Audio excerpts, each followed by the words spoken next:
السلام علیکم دوستو، آج کی کہانی کا نام ہے وقت کی قدر کریں۔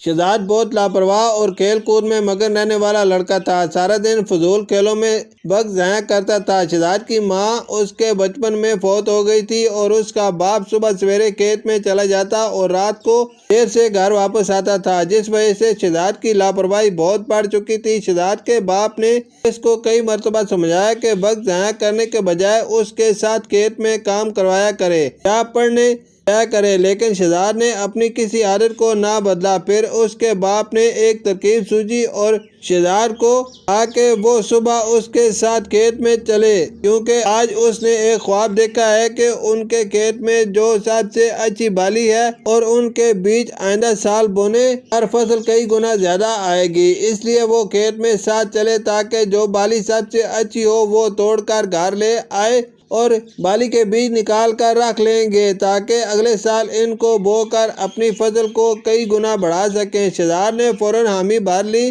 کہ وہ صبح کھیت میں ناک کی سیدھ میں جانا ہوگا اور بالی توڑنی ہوگی۔ پیچھے مڑ کر توڑنے سے موجودہ فصل بھی خراب ہو جائے گی۔ اب دونوں باپ بیٹا سو گئے اور صبح سویرے اٹھ کر کھیت کی طرف چل پڑے۔ کھیت میں پہنچ کر شہزاد کے باپ نے اس کو کہا کہ اب بالکل سیدھا کھیت میں چلا جائے اور جو بالی سب سے اچھی نظر آئے اس کو توڑ کر میرے پاس لے آنا۔ شہزاد بہت خوش ہوا اور دوڑتا ہوا کھیت میں چلا گیا۔ کھیت میں بہت ساری پکی ہوئی بالیاں آمنے سامنے دائیں بائیں موجود تھیں، ہر بالی بے شمار دانوں سے بھری ہوئی تھی۔ شہزاد نے جب ڈھیر ساری پکی ہوئی بالیاں دیکھی تو خوش ہو گیا، لیکن اس نے سوچا کہ آگے اس سے بھی اچھی اور دانوں سے بھری ہوئی بالیاں موجود ہوں گی۔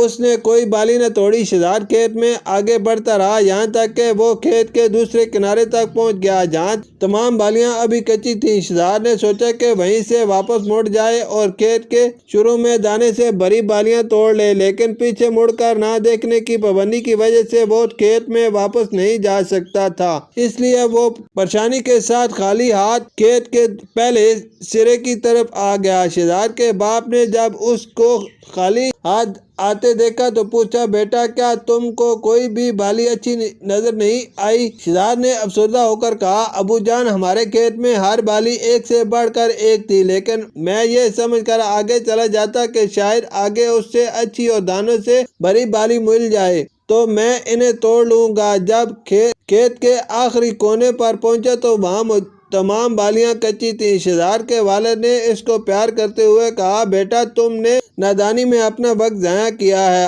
اب تم واپس آ کر بالیاں نہیں توڑ سکتے۔ شہزاد اپنی نادانی پر سخت شرمندہ ہو گیا اور نہایت افسوس سے سر جھکایا۔ شہزاد کے والد نے اس کے کندھے پر ہاتھ رکھتے ہوئے کہا، بیٹا عقل مند وہی ہے جو وقت کو ضائع نہیں کرتا اور ہر بالی کو دانے سے بھری دیکھ کر توڑ لیتا ہے۔ شہزاد نے آئندہ وقت ضائع کرنے سے توبہ کر لی اور خوب دل لگا کر کام کرنے لگ گیا۔ اچھا بچوں، گزرا وقت واپس نہیں لوٹتا، وقت کی قدر کرنے والا ہمیشہ کامیاب ہوتا ہے۔ شکریہ۔